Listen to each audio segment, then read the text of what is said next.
Boa tarde para você que acompanha a NBR, a TV do Governo Federal. Hoje o presidente Jair Bolsonaro voltou a despachar aqui do Palácio do Planalto após um procedimento cirúrgico para a retirada de uma bolsa de colostomia que aconteceu em São Paulo.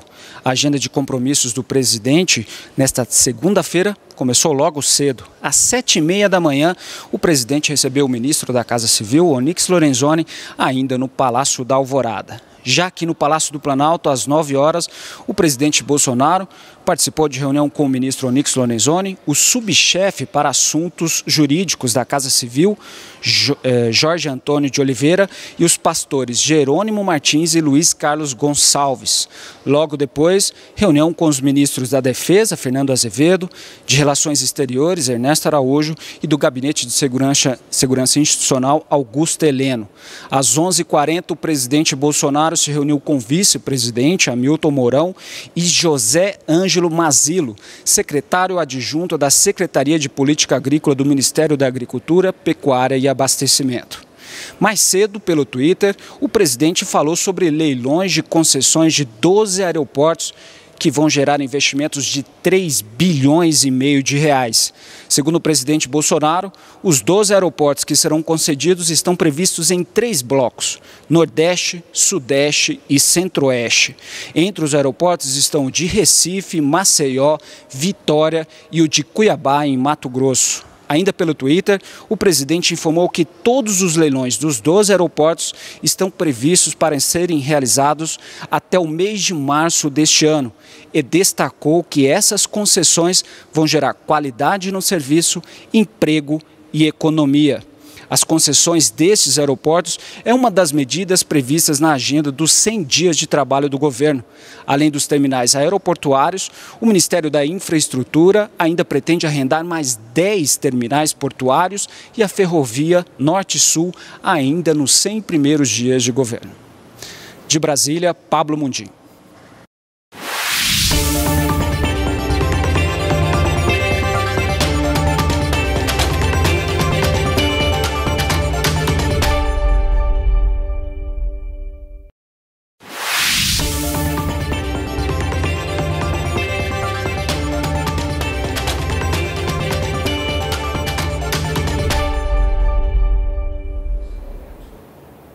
Olá, bom dia para você que acompanha a NBR nesta manhã de segunda. O governo federal determinou a eliminação de todas as barragens do tipo A montante no Brasil. Esse método é o mesmo das barragens de Mariana, que se rompeu em 2015, e Brumadinho, que se rompeu este ano. A determinação, a resolução é da Agência Nacional de Mineração e foi publicada hoje no Diário Oficial da União. A determinação da Agência de Mineração é que estas barragens que estejam sem uso sejam extintas até 2021. Já as que estão em funcionamento devem ser eliminadas até 2023. E as empresas responsáveis por essas barragens do tipo A montante devem apresentar até agosto deste ano um projeto técnico para que não haja risco nas obras. Segundo a Agência Nacional de Mineração, o modelo de barragens A montante foi amplamente usado nas décadas de 1970 e 90. Porque ele tem um menor custo para o empreendedor. Mas, de acordo com a agência, esse método não é seguro e não pode mais ser tolerado no país. Aqui no Palácio do Planalto, o presidente Jair Bolsonaro passa todo o dia, mas sem compromissos oficiais. Ele se dedica nessa segunda-feira a despachos internos. Ele já está no Palácio do Planalto. Eu volto a qualquer momento com outras informações. Continue com a gente, não saia daí. Na TV e nas nossas redes sociais.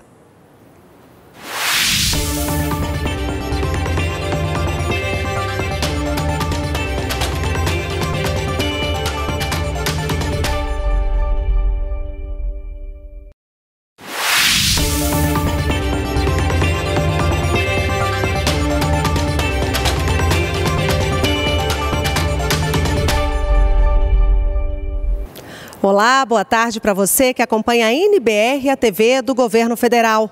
Hoje à tarde, aqui em Brasília, o ministro da Infraestrutura, Tarcísio Freitas, assina 2 contratos de investimentos portuários. O primeiro, às 3 da tarde, é o contrato de arrendamento do terminal de cargas líquidas no porto de Santarém, no Pará. Às 4 da tarde, o ministro assina o contrato de adesão do terminal do Porto do Açu, no estado do Rio de Janeiro, para movimentação de gás natural liquefeito. A previsão dos 2 contratos é de 16 bilhões de reais em investimentos. E o governo federal informou ainda que vai leiloar no dia 22 de março outras 4 áreas portuárias, 3 em Cabedelo, na Paraíba, e uma em Vitória, no Espírito Santo. Esses terminais são destinados à movimentação e armazenagem de combustíveis. Eu estou no Palácio do Planalto, onde o presidente Jair Bolsonaro se dedica durante toda essa segunda-feira a despachos internos. Ele chegou aqui por volta das 8 horas da manhã e ainda não saiu para almoçar. Nós voltamos a qualquer momento com outras informações. Continue com a gente aqui na TV e nas nossas redes sociais.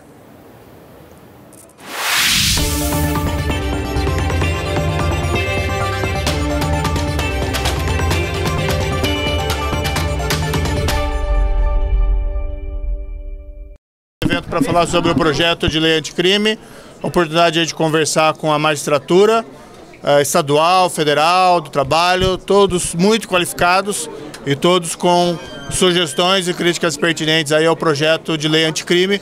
Como eu disse anteriormente, nós estamos abertos a sugestões e críticas, deve ser apresentado na próxima semana, já que o presidente Jair Bolsonaro se restabeleceu. Certo? Na sua apresentação, o senhor indicou que a condenação em segunda instância pode sofrer uma resistência no Congresso? Não, eu acredito que já houve várias decisões do Supremo no sentido da constitucionalidade e eu acredito, claro, que nós vamos conversar com os parlamentares e vamos tentar convencê-los de que essa é a melhor maneira para nós termos uma justiça no Brasil que funciona e que não leve décadas para chegar a uma decisão muitas vezes relacionada à condenação de criminosos perigosos. O sistema precisa ser mais eficiente e acredito que os parlamentares estão abertos a esse convencimento. Em que sentido o trabalho do STJ pode mudar com esse projeto? O trabalho do STJ? Sim. Como você acha que vai alterar, vai ficar mais fácil para os ministros lidarem com a questão criminal? O Supremo Tribunal de Justiça hoje tem um excesso de processos, assim como o Supremo Tribunal Federal. Quando se valoriza as decisões das instâncias inferiores, da segunda instância, por exemplo, isso provavelmente vai levar a uma diminuição da carga de processos progressiva do Superior Tribunal de Justiça. Porque o simples fato de recorrer para retardar a efetividade de uma condenação criminal não vai ser mais um fator que conte tanto. Com isso, provavelmente vai haver um desestímulo a recursos de cunho meramente protelatório, que levem a alongar o processo. A última pergunta, porque eu tenho que ir, tá? O presidente Jair Bolsonaro determinou a abertura da investigação. Gostaria de saber se o senhor determinou a abertura da investigação sobre os repasses do PSL a possíveis candidatos laranjas, se o senhor já determinou essa abertura da investigação, quem vai conduzir e o que já foi apurado. Se o senhor presidente Jair Bolsonaro proferiu uma determinação, a determinação está sendo cumprida.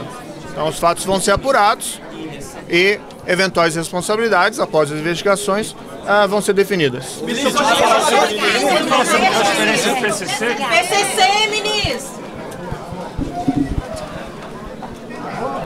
Ainda está em discussão.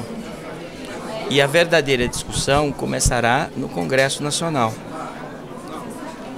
Mesmo um projeto que venha completo, com a expectativa de tratar das questões mais importantes, o local para os grandes debates é no Congresso Nacional. E os juízes estão fazendo o seu papel, porque essa é uma questão de Estado, não é uma questão de governo. Parece que tem 2 pontos que já há um consenso, né? O plea bargain e as videoconferências. Essa pesquisa, uma pesquisa da MB mostra que os juízes entendem que essas duas medidas podem acelerar o processo e tornar mais eficiente. O senhor também pensa assim? Esta reunião de hoje é para nós analisarmos o texto legislativo que está sendo apresentado.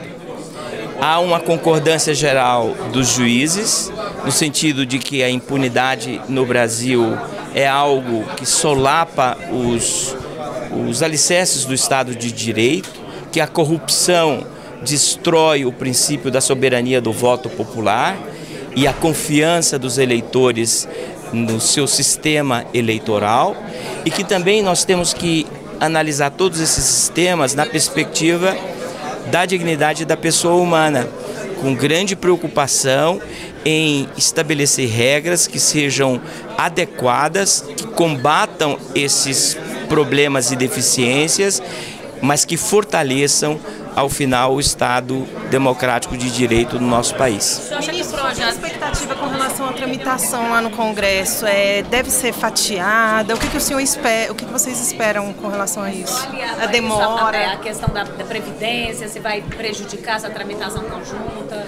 Para nós juízes, um dos pontos altos desta iniciativa do ministro Sérgio Moro é tratar em um único texto, pela primeira vez no Brasil, a chamada criminalidade violenta, muitas vezes praticada nas periferias do Brasil, e a criminalidade do colarinho branco, aí se incluindo os ilícitos em torno da corrupção. Ou seja, não é possível que no Brasil se façam leis voltadas para o crime comum e que depois se tratem leis separadas a criminalidade que mais afeta as bases mesmas do Estado de Direito no nosso país. Um possível fatiamento, então, prejudica o projeto? Um possível fatiamento prejudica o simbolismo deste projeto, que é conectar aquilo que na prática está conectado. Ou seja, o crime organizado alimenta a corrupção e a corrupção alimenta o crime organizado. A corrupção destrói a credibilidade das instituições, inclusive as instituições policiais, do Ministério Público, da magistratura e a própria forma como a população vê as suas instituições. De que maneira os recursos meramente protelatórios atrapalham o andamento do Superior Tribunal de Justiça e de que forma esse projeto pode ajudar? Os recursos são absolutamente necessários, porque no Estado de Direito nós não queremos condenar e nem podemos condenar quem é inocente. Mas há recursos que são apenas protelatórios e que visam não resgatar a verdade, que eventualmente tenha sido perdida num julgamento anterior, mas levar à prescrição e, portanto, à não punição, à negativa do próprio direito. Ministra, fez a Justiça Eleitoral de não conseguir julgar os crimes mais graves. O que o senhor acha? Essa separação é bem-vinda na Justiça Eleitoral? Há crimes eleitorais que, pela sua gravidade, como Caixa 2, penso eu, devem integrar não a legislação eleitoral, não leis esparsas, mas o coração do direito penal brasileiro, que é o Código Penal. Ou seja, se o Código Penal é o estatuto que reúne os crimes mais graves que possam ser praticados contra a sociedade, contra a população, contra as instituições, contra bens fundamentais, é evidente que o Caixa 2 deve constar do Código Penal brasileiro. O governo já indicou que a Previdência é a prioridade máxima. Isso não pode prejudicar o andamento deste outro projeto? Os deputados e senadores já disseram que não vão atropelar, que não vão analisar de forma conjunta tudo ao mesmo tempo agora. Como é que o senhor avalia? São duas pautas diferentes, com enfoques e destinatários diferentes. A reforma da Previdência, absolutamente necessária, tem uma conexão muito forte com o mercado, no sentido de demonstrar que as contas públicas do nosso país serão estabilizadas e o déficit público reduzido e, se possível, até acabado. A pauta da lei anticrime é dar uma resposta à população brasileira e não apenas ao mercado, aos milhões de brasileiros que sofrem com a violência, com o crime organizado, com a corrupção e que não pode sair de casa. Então, são pautas separadas, mas penso eu que convergem. Em vez de uma prejudicar a outra, o que nós temos são pautas que vão propiciar os deputados e senadores se dedicarem a um só tempo a questões que são fundamentais para o nosso país. Obrigada.